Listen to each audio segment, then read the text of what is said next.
Hello SES659. I hope you all had a great 4th of July and were able to celebrate your friends and family, maybe even see some fireworks.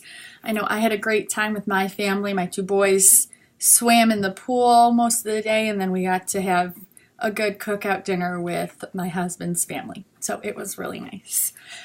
I'm going to go through your to-do checklist for Class 4. It's week 2. Right now, this is the YouTube video for Class 4, so listen to this before starting your checklist because I think it'll help you understand the rest of the tasks for today.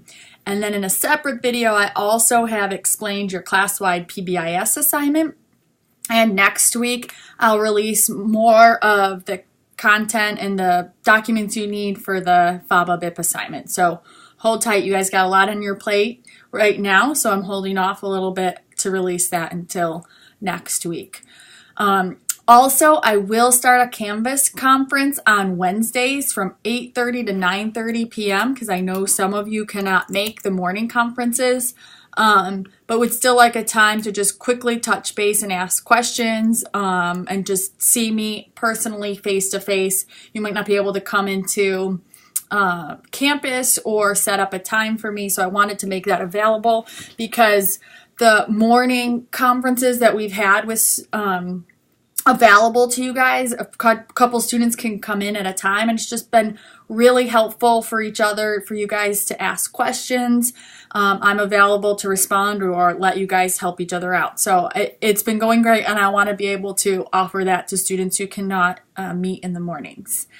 So getting into Class 3, we've talked about school-wide PBIS and some ABA principles, and so now we're going to, again, start to move into class-wide PBIS like we did the other day on Monday, but we're really going to start to target how to address disruptive behavior, challenging behavior, and get into very specific strategies that you can use to do for addressing that type of behavior. So you're going to go through your checklist, watch this video as you're doing now.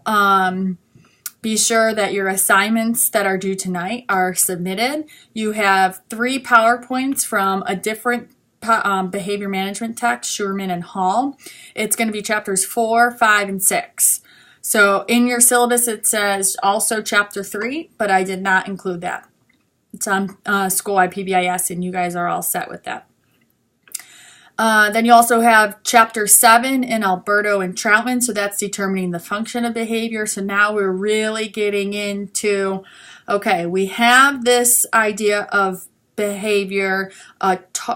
We have this behavior that we want to replace. So we have an undesired behavior like shouting out, getting out of your seat, tantruming, etc. And we know what we want to replace it with. That's your target behavior. So that which you submitted on Monday as your assignment. And we got all that clear. But we need to figure out, why is this student engaging in the behavior he or she is engaging in? And as you read, you're going to learn a whole lot about why students engage in different behaviors, but mostly you're going to see that students do it for 3 reasons: to get something, to get out of something, or a combination of both. So what are they trying to get and what are they trying to get out of is a little bit more of what you're going to be reading about. But you're also going to be learning about how to collect the data to determine the function of the behavior. So you did that Monday, and for today you started to read about data collection procedures and other techniques. Now you're going to take that idea of data collection, and if you were actually doing it in this real world, you would have your data, and you're going to determine the function of the behavior. So all this will be very critical knowledge for you when you start to do your FABA BIP assignment. So moving on, like I said, I talked about, you guys submitted your target behaviors on Monday. I have gone through and read all of them, but I have not provided feedback. It seems like what I noticed just by going through them is there is some discrepancy between what's a target and replacement behavior. Those 2 words are synonyms. And then what's the problem behavior? So a problem behavior or undesired behavior, those are synonyms, would be something like tantrums, trying to get out of your seat, running away. That's undesired. It's a problem behavior. Your target behavior or your replacement behavior is what you want the student to do instead of the problem behavior. So if the student is out of your seat, problem behavior, you want to replace it with in-seat behavior and operationally define it. So we can talk more about that as we go on.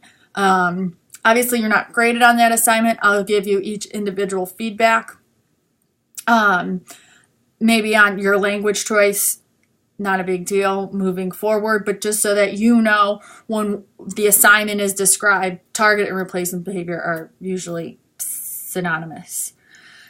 All right, so going back to your checklist, number 5, read and review your peers' discussion board 3, their posts, replies, and my feedback. And then as you get into the to-do list, number 6, I've answered, or when you're starting to do discussion board 4, notice you can go back to discussion board 3 and notice the feedback that I provided. I really paid particular attention to all the exemplary discussion board posts and responses. So you'll see my feedback, and you can use that to either continue the quality of work that you have or to strengthen it. So for example, and I provide this in your checklist, Debbie, Sandy, and Wendy had great questions embedded within their responses, which allowed for deeper discussion to follow. Tricia provided an exemplary response with critical thinking, but it was clear and concise, especially for number 1C. And then Merritt did a great job of responding, plus bringing in some outside resources that are research-based, quality researchers wrote the article, and it's applicable to her situation or that of others. And just remember, you're charged with strengthening the discussion as it goes through. So if you feel like it's starting to become redundant, then think, how can I pose a question? How can I challenge others' thinkings? How can I move the discussion forward? Because there's only so many ways we can answer a certain question. But there's a lot that we can do to make that discussion really strong and rich with critical thinking. Number 7, post your questions on the question board if you have them. And then 8 is watch the class-wide PBIS video. 9 is complete class 4. It's the content provided below on the checklist.